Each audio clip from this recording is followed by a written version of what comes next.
Hey everybody, it's Deanna, and lately I have been dealing with a lot of rejections. The painting that I submitted to March 150 this year did not sell.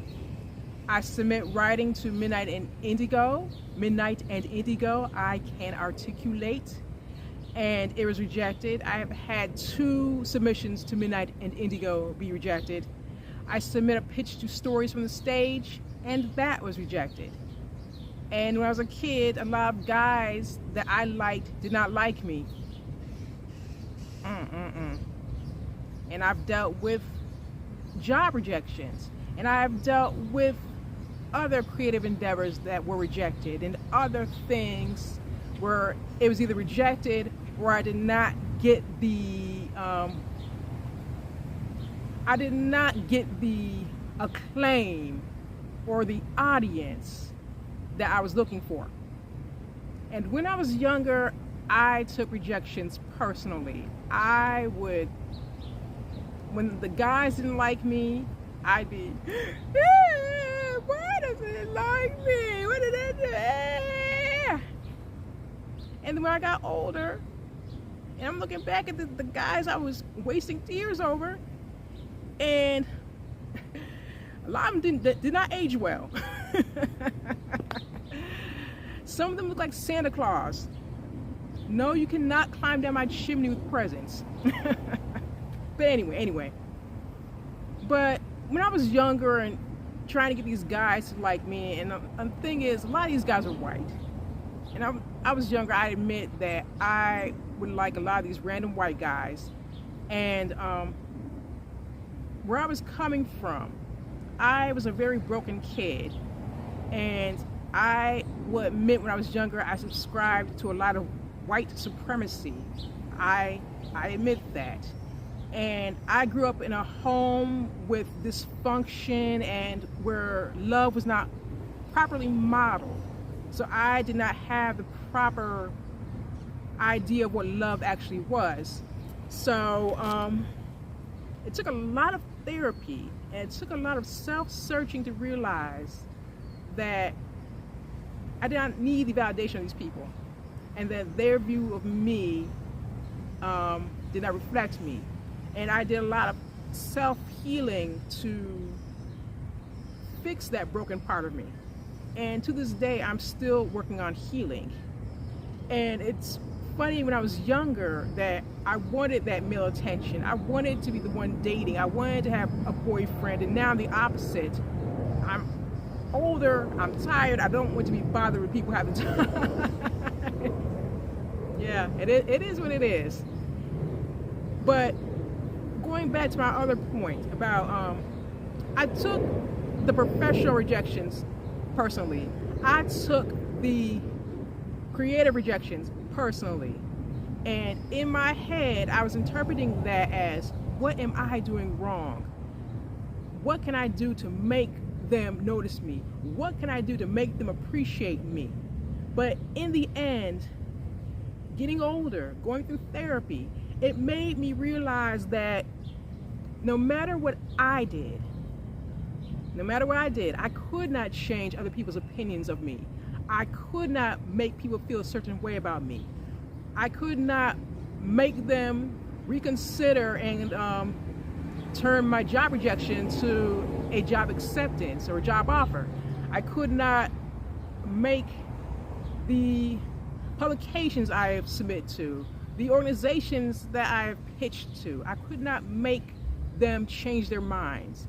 The decision was final, and there was nothing I could do about that. And over time, and with a lot of therapy, I realized that I did not need to see their rejections as a rejection of me as a person. My submissions may not have been right for them.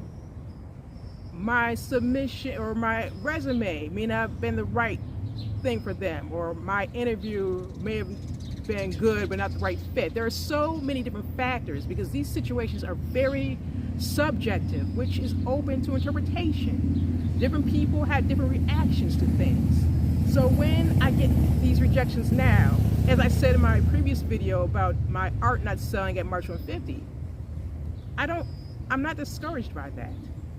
I no longer, when I say I reject rejections, I'm not saying that, okay, I don't agree with you. You better turn that rejection to an acceptance. I don't know. What I mean by rejecting a rejection is that I no longer take it personally. I don't. When I found out that my art didn't sell, I was looking at my phone that day and I said, okay. I saw it, I said, okay. And the same thing with my Midnight and Indigo rejection, my recent one. Looking at my phone at the bus stop after work. Saw it. Okay. And that's how I've learned to take rejections, because if I try to figure out what these people want from me or what I should do to change myself to fit their idea of the right submission, I'm going to drive myself bonkers, because I can't get into other people's heads. I can't figure out how to make myself fit a mold, and I do not want to fit a mold. And I see these young folks, when these young folks get a rejection and they'll email, like say it's a job, they'll email back and they'll say, well, what can I do differently? Nothing. They made the decision. And these young folks are taking it as a rejection of who they are. And what they need to do is just step back. Get a rejection, say thank you for letting me know, and move on. There is nothing you can do to make them change their minds. And as I said earlier, people take rejections personally, and that's why it hurts so much. I mean, it does hurt. I'm not going to deny that it hurts. But at my point in life, and for people who are new to this channel, I'm in my 40s. Contrary to popular belief, I'm not some 20-year-old. I've got the gray hairs and creaky knees to prove it. And through time and through therapy and through doing a lot of self-healing and self-work, I learned to not take those rejections personally. And I will continue my endeavors. I will continue to submit to different publications. I will continue to submit different things to different places. I will continue on my journey to pursue a more creative endeavor, to pursue a more creative life, and nothing will stop me. I refuse to let it stop me. And someone younger is probably watching this and thinking, well, what can I do to stop taking rejection personally? I can't tell you that. There is nothing that you can do except keep going through the day by day. That is all you can do. Take each day one step at a time, and in time the hurt will lessen. The pit in the stomach will lessen. Put one foot in front of the other. Keep going, keep creating, keep submitting, and in due time, it'll happen, folks. It'll happen for you, and it will happen for me. If you have liked this video and you want to hear more from me, please like, comment, share, and subscribe. Take care, folks, and have a good day and enjoy your weekend.